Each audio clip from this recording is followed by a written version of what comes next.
Vincent. On a une petite heure, je crois, si je ne me trompe pas, pour instaurer un débat entre vous. C'était pas vraiment prévu, mais si quelqu'un a envie d'intervenir dans la salle, le micro n'a pas de fil, donc on peut parfaitement le balader. Donc toutes les questions sont possibles et permises. Moi, de tout cela qui me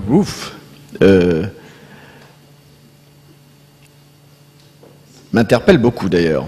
Je me demande s'il faut s'en inquiéter ou si on peut encore être optimiste.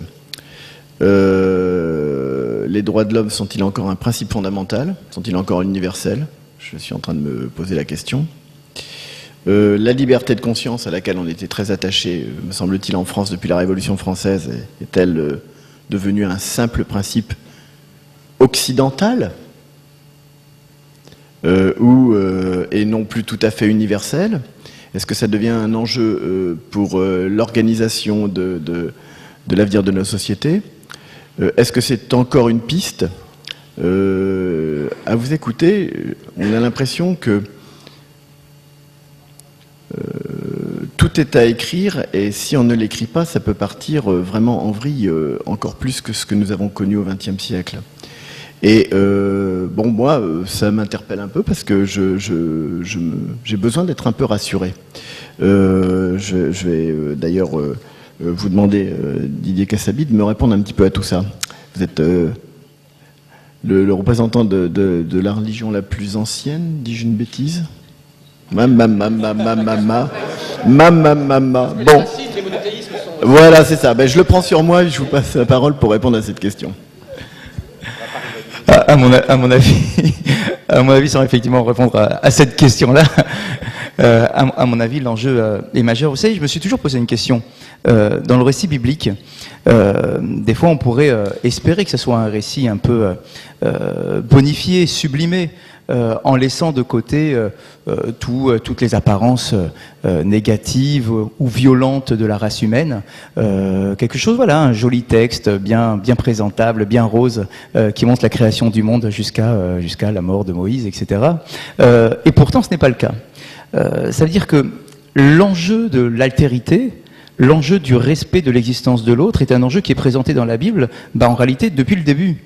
Dès que l'on nous parle de la génération après Adam et Ève, que la Torah, que le texte biblique insiste tant sur la relation conflictuelle entre Caïn et son frère Abel, qui va arriver à un geste fratricide, avec la mort, de manière très violente. On voit finalement que le vivre ensemble, la capacité de respecter l'existence de l'autre sans avoir l'impression que l'autre me vole quelque chose, m'écrase ou essaye de m'étouffer, que finalement cet enjeu-là, il est présenté dès le début de l'histoire de l'humanité. Et tout le texte va nous présenter une suite d'échecs, en réalité, sur ce point-là, du respect de l'existence de l'autre. Que ça soit les frères, les enfants des patriarches, que ça soit Joseph et ses frères, que ça soit, etc., etc. On a toujours une complexité à respecter le droit à l'existence de l'autre. Je vous fais juste une petite parenthèse sur ce commentaire très surprenant sur l'épisode qui suit juste le déluge, où on nous raconte que l'un des enfants de Noé, qui s'appelait Ham en hébreu, a émasculé son père. Et on dit, mais pourquoi est-ce qu'il a fait un geste pareil? Parce qu'il avait peur que son père ait de nouveaux enfants et qu'il ait cette obligation d'intégrer encore une existence nouvelle dans sa propre existence. Et peut-être que la réponse est là. Si le texte biblique nous présente depuis le début cette complexité à vivre avec l'autre, c'est-à-dire à comprendre que l'autre a des droits et qu'il a un droit à vivre et à s'épanouir convenablement sans que cela puisse porter atteinte, c'est que depuis l'Antiquité et jusqu'à nos jours et pour nos années à venir, eh bien c'est peut-être l'enjeu que nous, humanité, avec un très grand H majuscule, c'est l'enjeu. Nous devons nous investir là-dessus, avoir le temps d'y réfléchir et donner un sens effectivement universel par rapport à cela et pas simplement centré que sur le lien religieux. Éric Vincent ? Oui, je pense que il y a autour de ce qui vient d'être dit, il y a cette problématique de faire de la place en soi pour l'autre, vous savez. Et c'est notamment, je crois, le rabbin Delphine Orviller qui soulignait que c'était la question du féminin, la capacité à faire en soi de la place pour l'autre. Et je pense que c'est bien sûr l'un des grands défis contemporains et futurs. Toujours mieux apprendre à faire en soi de la place pour l'autre. C'est la question des réfugiés, c'est la question de l'interculturel, de l'interreligieux. Comment allons-nous faire dans chacun de nos mondes, de nos univers mentaux et concrets, de la place pour l'autre, pour les autres. Et là-dessus, je pense que justement l'injonction spirituelle et éthique de nos traditions est précisément un appel à faire ça, à s'ouvrir, à la fois, je dirais, sur le plan donc de éthique, pratique, matériel, et l'invitation au partage, par exemple, mais aussi invitation à s'ouvrir sur le plan intellectuel, c'est-à-dire cette dimension de recherche. Et c'est là où je crois que nous pouvons vraiment grandement progresser, notamment dans nos démocraties, parce qu'on voit bien comment, en tout cas dans le cas français, depuis un certain nombre de décennies, cette question du spirituel, de l'éthique, c'est en partie fermé dans le cadre du débat public. L'éthique, pas complètement. On voit bien qu'il y a des controverses éthiques assez nourries et assez intéressantes. Par contre, l'apport spirituel assez problématique, il est difficile à faire passer, il est difficile à légitimer en quelque sorte. Même si la laïcité le prévoit explicitement. La laïcité, contrairement à ce que beaucoup d'entre nous pensent, n'est pas la mise à l'écart de cette voie des spiritualités.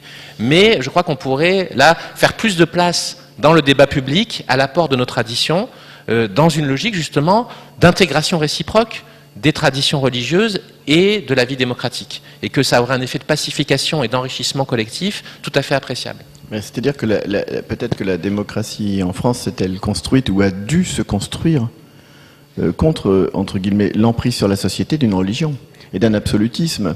C'est peut-être aussi ce qui fait la spécificité de notre pays et qui explique que les anglo-saxons, par exemple, ont des difficultés à comprendre la laïcité dite à la française. On a culturellement un certain mal avec le pluralisme. Oui, je vous disais tout à l'heure que la France me paraît très fragile parce qu'elle est toute petite là maintenant dans cette dimension. Et pourtant, cette pensée de porter la liberté de conscience telle qu'elle l'a fait, je n'arrive pas à m'en détacher, quoi. D'ailleurs, je voulais, Maître Hafiz, vous poser une question qui me taraude. Comment concilier la liberté de conscience et l'idée, certes peut-être un peu vulgaire, qu'on a de temps en temps, que dans l'islam, dans le Coran, l'homme doit être soumis, l'homme et la femme bien sûr, nous parlons tout à l'heure de cette question, doit être soumis à Dieu. Comment on peut concilier soumission à Dieu et liberté de conscience ? Et là est un des problèmes peut-être de la vue que vous voyez tout à l'heure, du caractère occidental de notre façon de penser cette question. Oui, là, je crois que ce n'est pas spécifique à l'islam. La soumission de l'homme et de la femme à Dieu, je crois que dans toutes les religions monothéistes, elle est la même. Dans l'islam, notre vie doit être consacrée à l'adoration de Dieu. C'est-à-dire que tout acte que nous faisons quotidiennement est un acte vis-à-vis de Dieu. Cela ne veut pas dire que nous sommes totalement soumis à Dieu, parce que ça c'est une évidence. Si on est musulman, on est aujourd'hui dans une vie qui est consacrée exclusivement à Dieu. Il y a même des versets qui vous disent « vous devez me préférer à vos enfants, à votre conjoint, etc. » Donc c'est quand même un mot très fort. Mais en même temps, cette relation, je dirais, verticale, elle a pour essence fondamentale de vous donner une vie horizontale, puisque des obligations, je dirais, un impératif qui vous est donné, comme vous le soulignez tout à l'heure dans la tradition juive, c'est de ne pas faire ce que l'on ne veut pas qu'on nous fasse, de le faire à autrui, que la vie est sacrée, que tout à l'heure, je crois que monsieur le professeur avait parlé de cette vie entre musulmans et chrétiens. À un moment donné, il y avait un statut, c'était le statut du dhimmi, mais c'était un statut juridique qui permettait de protéger les minorités. Et tout cela, c'est par cette essence divine que l'on fait aujourd'hui cette relation. Alors, je voudrais, par rapport à la question que vous avez posée tout à l'heure, il y a un verset du Coran qui est extrêmement fondamental. j'aurais pu vous créer tous vous ressemblant les uns aux autres, j'ai préféré vous créer tous différents, tribus, nations, hommes, femmes, pour que vous alliez à la rencontre de l'autre, pour que vous puissiez apprécier l'autre, pour que vous puissiez vivre avec l'autre. C'est ça, je dirais, que le fondement même de la religion musulmane, ce n'est rien d'autre. Et donc, cette soumission, l'islam, parce que, alors là, on va entrer peut-être dans une étude étymologique du terme. Islam, ça veut dire soumission, mais ça veut dire la paix. Et donc aujourd'hui, c'est vrai que la critique est très facile. Vous, les terroristes, vous parlez d'amour, vous parlez de votre religion musulmane en tuant les autres. Donc c'est ça qui...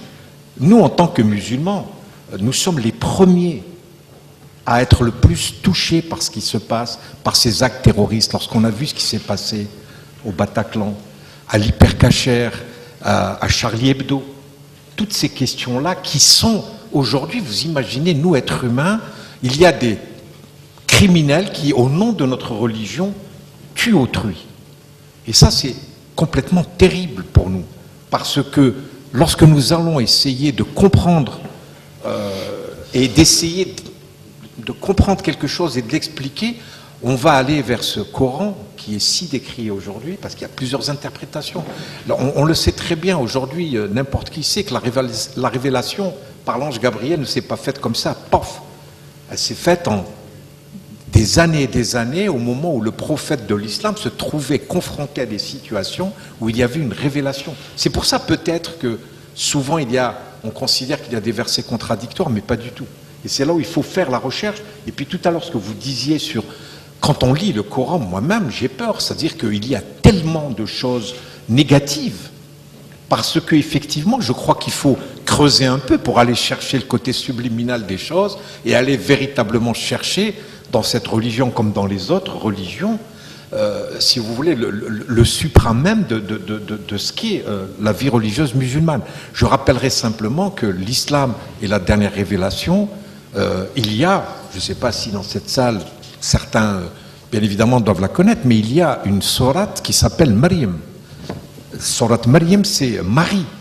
Quand vous lisez cette sourate, vous ne pouvez pas dire que moi je suis contre les chrétiens, c'est-à-dire qu'elle est tellement belle, elle décrit l'histoire de Marie de façon exceptionnelle, c'est-à-dire qu'on a envie d'aimer Marie. Et quand on cite les autres prophètes, le prophète de l'islam est celui qui est le moins cité dans le Coran. C'est Moïse qui est le plus cité, c'est David, c'est Jacob, c'est Joseph. Hein, leur origine, vous la connaissez. Donc c'est ça aujourd'hui ce qu'on peut dire de cette religion de soumission. Donc la liberté de conscience n'est pas consubstantielle? Pas du tout. Et comme je le disais tout à l'heure dans mon propos, c'est qu'aujourd'hui, la liberté de conscience, je vous ai cité tout à l'heure un verset qui disait « J'ai ma religion et tu peux avoir ta propre religion si tu en as envie ». Pas de contrainte en religion.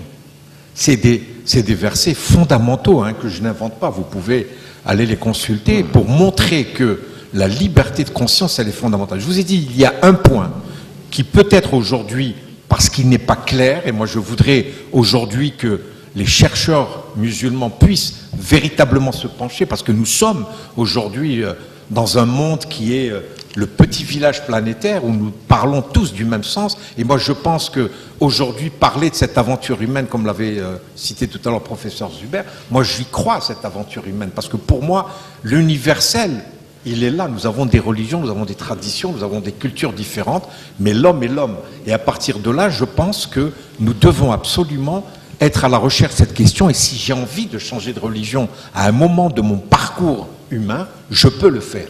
Moi, je ne pense pas qu'il y ait un vrai interdit, sauf s'il y a des interprétations juridiques. Et ça, je ne suis pas un jurisconsulte, un théologien qui peut en parler. Mais moi, j'ai lu le Coran tout simplement. Il n'y a à aucun moment cette punition qui est, si tu quittes la religion, excusez-moi de l'expression, on va te couper la tête. Je ne l'ai jamais trouvé. Enfin, il y a des gens qui l'ont subi quand même. J'aimerais bien, franchement, est-ce que dans l'histoire de l'humanité, parce qu'il y a des musulmans qui ont quitté la religion musulmane, on les a tués, je ne sais pas. Il y a eu, vous êtes algérien, je crois, je suis pas du tout un spécialiste. Vous êtes algérien Oui. Je suis pas du tout un spécialiste du droit de. Oui, bien, pardon. Ah bon, voilà. Non, parce que c'était marqué sur les fiches que j'avais, pardon, que vous étiez algérien. Donc, français d'origine algérienne. Que par exemple des villages qui s'étaient convertis au christianisme récemment ont été un peu repris en main et qu'il y a eu des lois contre l'apostasie votées par le régime algérien, quoi. Donc c'est quand même bon. Enfin voilà. Écoutez, alors c'est vrai que il faisait pas bon apparemment être dans ces villages à ce moment-là. Ce qui est extraordinaire, qu'ils soient convertis au catholicisme ou au protestantisme. Puisque vous abordez ce sujet, ce qui est extraordinaire, c'est que dans le droit positif de certains pays, effectivement, on prévoit, par exemple, l'interdiction de l'homosexualité qui est pénalement réprimée, ou effectivement, je dirais, le changement de religion. Mais encore une fois, moi, je vous parle de l'essence religieuse elle-même, je ne parle pas de l'interprétation des hommes, des documents qui ont peut-être été faits. Le problème, c'est que les droits de l'homme, à un moment, c'est concret. Et je voulais savoir, Père Baudouin-Roger, en quoi les droits de l'homme peuvent être dérangeants pour les droits de Dieu. Est-ce qu'il y a un moment où il n'y a pas une incompatibilité entre les deux?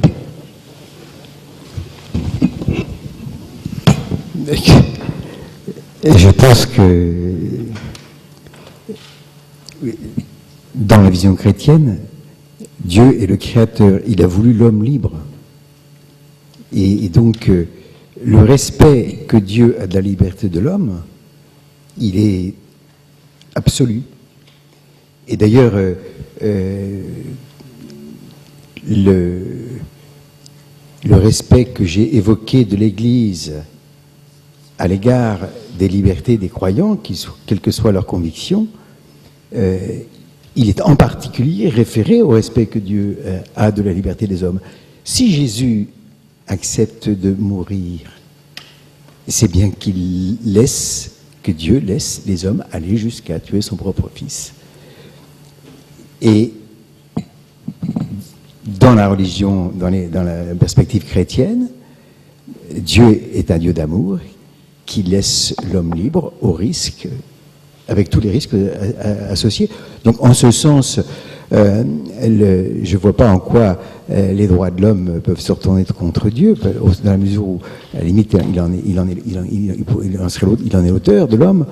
Après, je pense qu'une certaine compréhension des droits de l'homme peut être inadéquate et avoir des conséquences qui se retournent contre Dieu, et Dieu les assume d'emblée de toute façon. Vous voyez.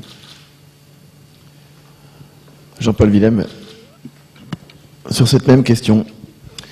Oui, mais en même temps, cette table ronde démontre que les diverses traditions religieuses peuvent être des ressources intéressantes pour non seulement la validation des droits de l'homme, mais aussi leur valorisation, leur éducation.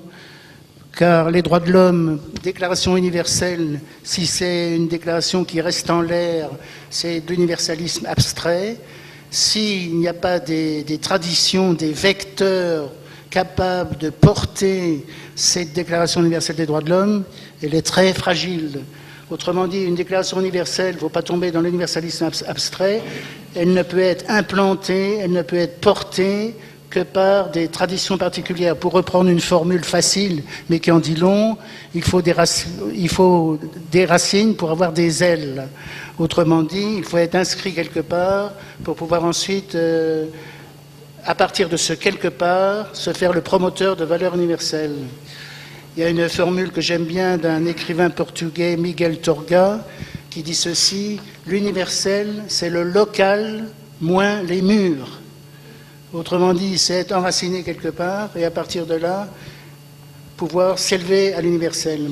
Moi, j'ai été très marqué, ayant travaillé en tant qu'expert durant quelques années au Conseil de l'Europe, d'une rencontre du Conseil de l'Europe où il y avait les 47 délégations des pays membres et où le Conseil de l'Europe, dans sa politique à l'égard des diverses traditions religieuses, avait invité des représentants des religions à dire la façon dont ces traditions s'appropriait la déclaration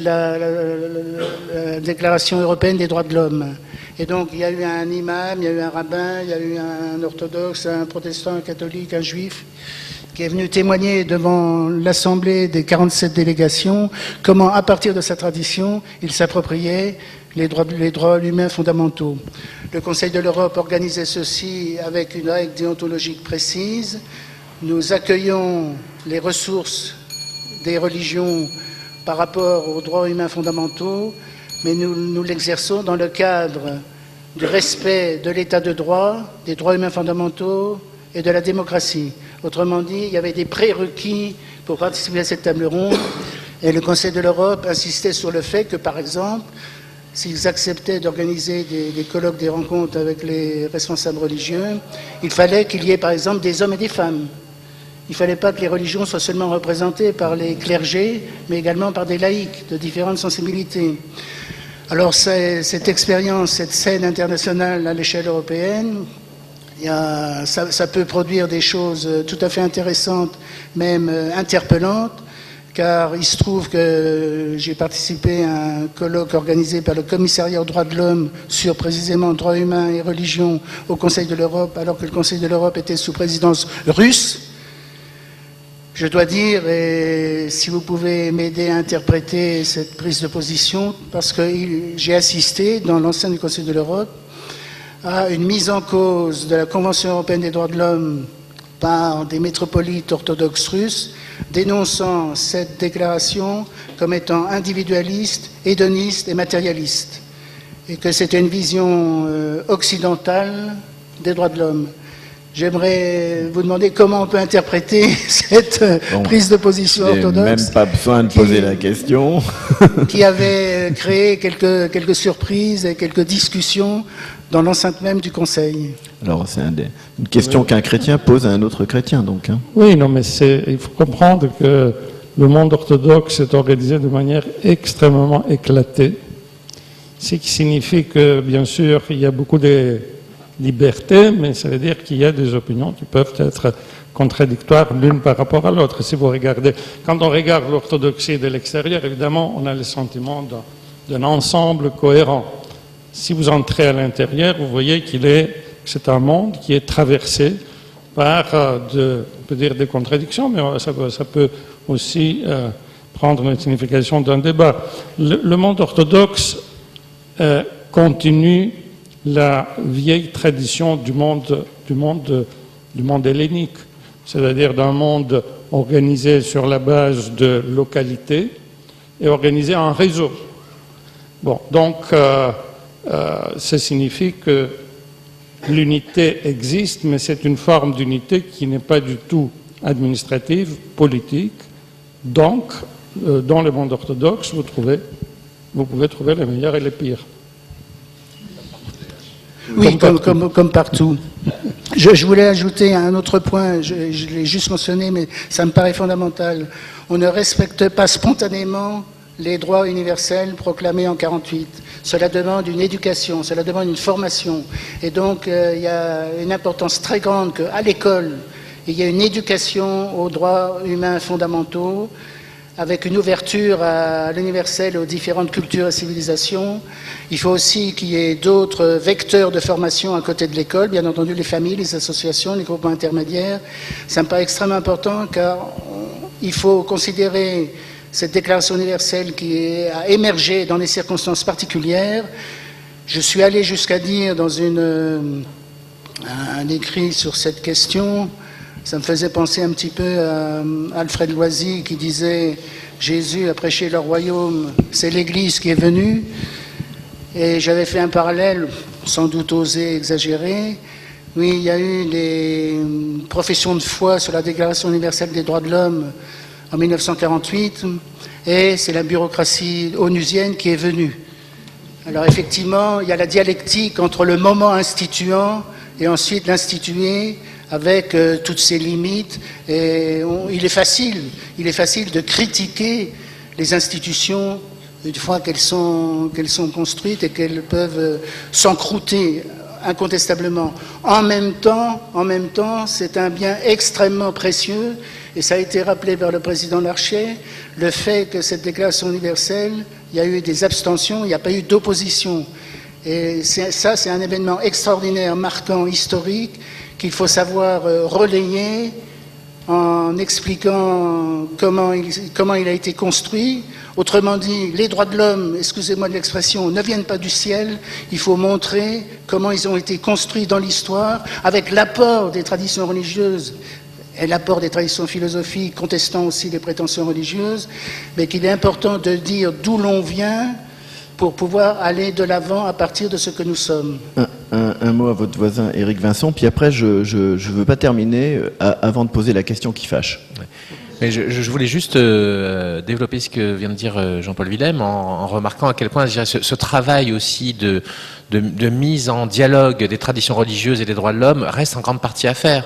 C'est-à-dire que ce que nous avons ébauché chacun en 10 minutes ou en un quart d'heure cet après-midi, ça mérite en fait des séminaires de recherche à l'université entier, des ouvrages qui d'ailleurs en partie existent, mais je dirais un travail systématique en quelque sorte d'appropriation par les traditions religieuses de ces droits de l'homme, de voir comment ces droits de l'homme justement ne font que parfois reformuler des intuitions éthiques ou spirituelles qui sont présentes depuis des siècles et des millénaires dans nos traditions respectives, et aussi voilà éviter que les droits de l'homme soient l'affirmation de la culture occidentale. Hein, parce que on sait bien que c'est l'un des principaux griefs qui leur est fait, à tort et à raison. C'est-à-dire que des tyrans de différents pays non occidentaux ont beau jeu d'utiliser ce genre d'argutie pour continuer à perpétrer des forfaits. Néanmoins, il est vrai aussi, comme je l'ai dit, que cette histoire intellectuelle, ces problématiques, elles sont enracinées quelque part. Elles viennent de notre histoire à nous, en Occident, en Europe, dans le monde nord-américain, etc. Et donc, je crois que nous avons, au nom même de l'efficacité des droits de l'homme et de leur concrétisation pratique, vocation à déployer très largement ce dialogue religion-droits de l'homme de façon systématique à l'université, dans des laboratoires de recherche, dans la culture et bien sûr à l'école, hein, le traduisant par des manuels scolaires, etc. Pour que voilà, cette appropriation individuelle et par différentes traditions soit possible. Et ça, je crois que ça reste quand même en grande partie à faire. Mais vous n'avez eu les uns et les autres que 10 minutes pour parler, mais après la mise en perspective très, très claire de Valentine Zuber, je peux vous dire qu'on comprenait bien ce que chacun avait à dire et quelles étaient les particularités des uns et des autres. Alors, la question qui fâche, c'est chacun. C'est-à-dire que là, nous sommes sur une tribune où nous sommes 1, 2, 3, 4, 5, 6, 7 hommes. Moi, je voudrais savoir si on peut parler des droits de la femme. Eh ben oui, je sais bien, c'est la question qui fâche. Voilà. Est-ce que, et alors je l'ai bien noté, celle-là, les droits de l'homme garantissent l'égalité entre l'homme et la femme. Certaines féministes avancent l'idée de droits humains. Est-ce antinomique avec la liberté religieuse? Voilà. Je voudrais bien qu'à un moment on puisse, chers messieurs, parler un petit peu de ces dames. Pas facile, hein, quand même. Hein. Ouais, j'ai essayé d'un petit peu d'aborder le sujet dans mon exposé. Et je pense que c'est un sujet crucial, bien sûr. C'est un des points clés. Et on voit d'ailleurs aussi, je dirais que même dans un cadre laïque comme aujourd'hui qui nous rassemble, il n'est pas si facile de donner, de concrétiser la parité dans un panel. Hein, donc pour dire que c'est pas seulement que les religions qui ont des difficultés dans ce domaine. Hein, je crois que c'est quelque chose de beaucoup plus large. Oui, les mondes religieux sont structurés hiérarchiquement. Et au sein de cette hiérarchie, qui déjà fait question par rapport à la logique démocratique égalitaire, il y a la hiérarchie entre le masculin et le féminin. Toutes nos traditions, d'une façon ou d'une autre, donnent une certaine forme de primauté au masculin. Ça a été étudié notamment par Madame Héritier, qui a montré cette valence inégalitaire entre le masculin et le féminin comme un fait universel. Bon. Eh bien, là, il y a une interrogation, une question qui nous est faite à toutes nos traditions. Et là encore, il y a, je crois, dans nos traditions, les ressources pour une autocritique et pour compenser cette façon qui a été, pendant des siècles et des siècles, de mettre en œuvre notre rapport au divin, au sacré, il n'y a pas de destin en la matière. C'est-à-dire que nos traditions comportent tellement de choses variées et contradictoires parfois qu'on peut tout à fait faire un travail systématique. Et ça existe d'ailleurs. Il y a des théologies musulmanes féministes ou juives féministes ou chrétiennes féministes, etc. Donc dans ce domaine, je crois qu'il y a vraiment des possibilités. Je prends un exemple dans le cadre du christianisme. On sait par exemple que les témoins de la résurrection, d'après la tradition chrétienne dans l'évangile, sont des femmes. Les églises en ont assez peu tiré parti pour valoriser le rôle des femmes en leur sein. Mais on peut le faire. Rien n'interdit de le faire maintenant. On pourrait inventer des formes symboliques ou autres, avec beaucoup de prudence. Dans ce domaine, il faut faire très attention. Mais je dirais, il y a des ressources dans les textes, par exemple, qui n'ont pas été tellement utilisées. Donc, et c'est vrai dans le cadre du bouddhisme aussi. On voit que en Orient, enfin, l'absolu peut être mis au féminin. C'est une des caractéristiques quand même, tant dans le bouddhisme que dans l'hindouisme. Quand on présente une figure divine, elle peut être féminine ou masculine, ce qui est assez original, je crois. Néanmoins, dans les sociétés concrètes qui pratiquent ces religions, la condition féminine est largement aussi défavorable qu'ailleurs, voire parfois plus. On connaît bien la situation de l'Inde aujourd'hui dans ce domaine, qui est assez catastrophique. Donc voilà, il y a des ressources dans nos religions qui restent à explorer dans ce domaine. Quelqu'un, oui. Moi, je voudrais, en ce qui concerne la tradition musulmane, faire la différence entre le texte en lui-même et ce que les hommes ont fait de cette religion. C'est vrai que dès la révélation coranique, les hommes se sont accaparés donc du politique et ont construit l'ensemble de la société musulmane à travers la suprématie de l'homme en défaveur de la femme.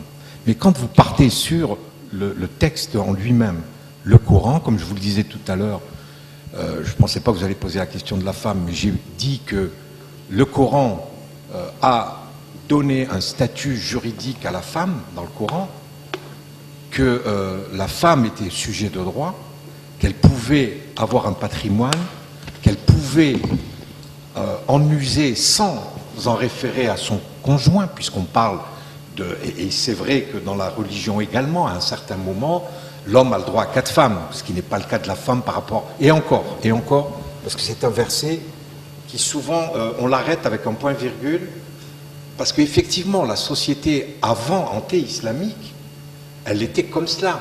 Mais dans la religion musulmane, il y a ce fameux verset où il est dit, vous pouvez épouser 1, voire 2, voire 3, voire 4 femmes, si vous en avez les moyens, si vous pouvez être sûr que vous pourrez être égal avec les 4, et c'est là où il y a le point-virgule, et puis on dit, voilà, c'est une société polygame, etc. Non, le verset continue. Vous savez que vous ne pourrez pas. Abstenez-vous.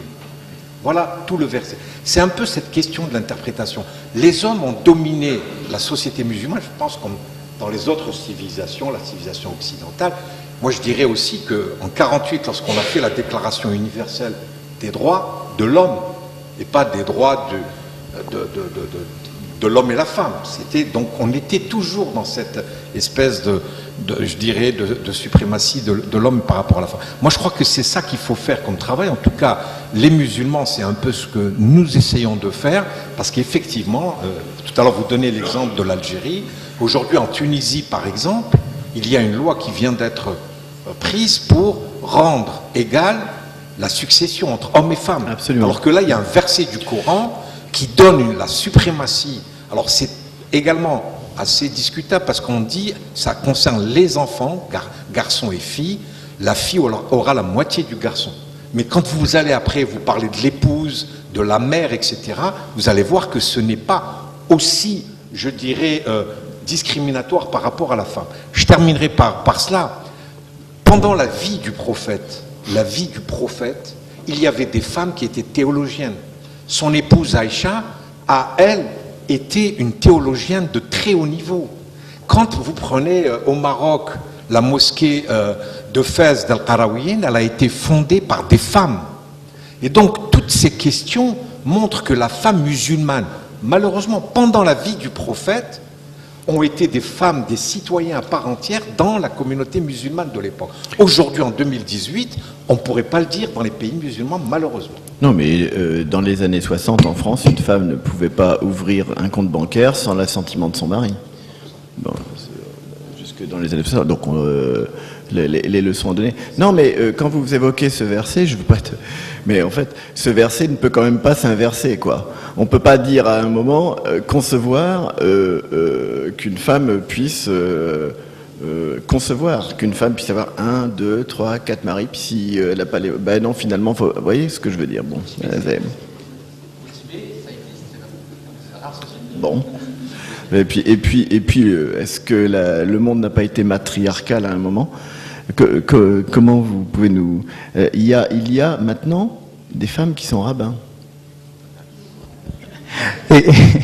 Exact. Il voudrait tout de même faire une critique d'une lecture malheureusement trop approximative de la Bible sur ce point-là. Dans mes propos tout à l'heure, j'ai cité volontairement le moment de la création d'Adam et Ève. Et volontairement, j'ai cité le verset complet en disant « Dieu créa Adam et Ève ». En hébreu, « Zachar unkeva bera'am », mâle et femelle, il les a créés. On a souvent l'impression, dans nos lectures traditionnelles, classiques en tout cas, que Adam a été créé en premier. Il y a une sorte de supériorité, de priorité qui a été donnée à Adam. Et puis finalement, Dieu s'aperçoit qu'Adam s'ennuie un petit peu et donc il va lui offrir une épouse à ses côtés. Pourtant, ce n'est absolument pas comme ça que le texte est présenté. Le texte, en reprenant les mots en hébreu tels qu'ils sont présentés dans la grammaire et dans le respect de la ponctuation, il est écrit très clairement « Zachar unkeva bera'am », c'est-à-dire que là où nous pensons qu'il y a eu d'abord Adam et ensuite Ève, en fait le texte nous dit que c'était une première cellule de vie. Le côté mâle et femelle a été créé au même instant. Il y a eu ensuite une prise de conscience de l'existence de l'autre, mais les deux ont été créés au même instant. Qu'est-ce que cela implique ?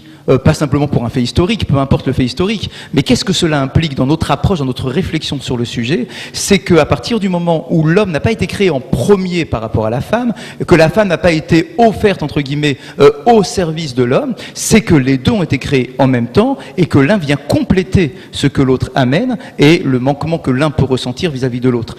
Eh bien, à partir de cette lecture-là, on va voir effectivement que vis-à-vis non seulement des prophètes, nous avons dans la tradition biblique des prophétesses qui ont un rôle tout aussi important dans l'histoire de l'humanité ou l'histoire du peuple d'Israël, que par exemple, il y a de nombreux passages où Dieu dit à Abraham, par exemple, le père du monothéisme, tout ce que te dira ton épouse, écoute-la parce que son niveau de prophétie est plus élevé que le tien dans cet événement-là. Donc on voit finalement que non seulement les facultés, mais surtout les droits qui sont réservés aux femmes sont dans une approche, en tout cas, qui a bien évolué, bien évidemment, avec toutes les sociétés, qui va dans un sens d'équilibrage entre les sexes, celui de l'homme et celui de la femme. Donc il faudrait un retour aux sources de ce point de vue. Père Baudin-Roger, c'est Madeleine qui découvre le tombeau vide. Oui, alors, vous dites en abordant ce sujet que c'est le sujet qui fâche. Tout à l'heure, j'ai parlé des droits fondamentaux en disant ce sont ceux qui touchent au respect de la dignité. Alors, on avait parlé enfin, je pense que c'est une question qui est d'un second ordre par rapport à l'enjeu de la liberté religieuse, donc je ne vais pas trop m'étendre là-dessus. Je vais quand même souligner que Valentine a parlé plus que chacun d'entre nous. Donc, ça n'est pas tout à fait rien, mais c'est anecdotique. Moi, ce qui me gêne plus au regard de... Alors, ensuite, je voudrais ajouter un autre élément. Vous savez que les femmes ont été admises à Harvard, je crois, dans les années 75. Hein? Et donc, c'est-à-dire, il y a à peu près une cinquantaine d'années, moins d'une cinquantaine d'années. Donc, vous voyez, à l'échelle de l'histoire, je pense qu'il faut laisser le temps faire son œuvre. Après, c'est vrai qu'au regard de l'Église catholique, sur ces questions là c'est un point de vue personnel, qui est une égalité, qui est aujourd'hui une insuffisante prise en compte des femmes dans l'Église, et encore faut mesurer, parce que l'Église fonctionne majoritairement avec des femmes. Bah oui, parce que apparemment il y a de moins en moins de prêtres dans les églises, et donc ce sont souvent les femmes qui s'occupent des communautés catholiques. La question de l'accès au ministère, c'est une question... Est-ce que c'est une question... D'abord, c'est une question extrêmement complexe, dans laquelle il me semble qu'on ne peut pas réfléchir sur la base du postulat hommes et femmes, c'est totalement pareil.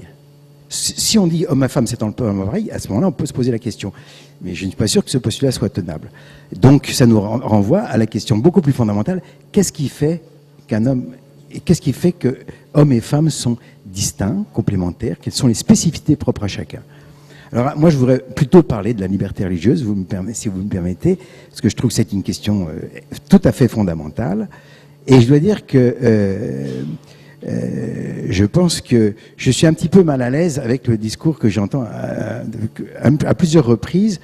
Vous avez fait mention de recours au Coran. Et je me dis, vous avez raison, et je suis très heureux de savoir que le Coran reconnaît la liberté de conscience, etc. Mais en même temps, cette réponse me paraît un tout petit peu courte. Et donc, j'aimerais bien que vous puissiez développer. Moi non plus, je n'ai pas rencontré de gens qui ont été tués pour avoir voulu se convertir. D'ailleurs, s'ils étaient morts, j'aurais pas pu les rencontrer. Mais j'ai quand même souvenir d'avoir rencontré des gens qui avaient aidé des gens à quitter leur pays parce qu'ils étaient en train de se convertir. Donc, je pense que ça reste si ça n'est pas une question théologique parce que le Coran y répond, ça reste quand même une question pratique. Voilà. Malheureusement, nous devons en rester là parce que le temps nous est compté et je crois que la salle est ensuite... Alors,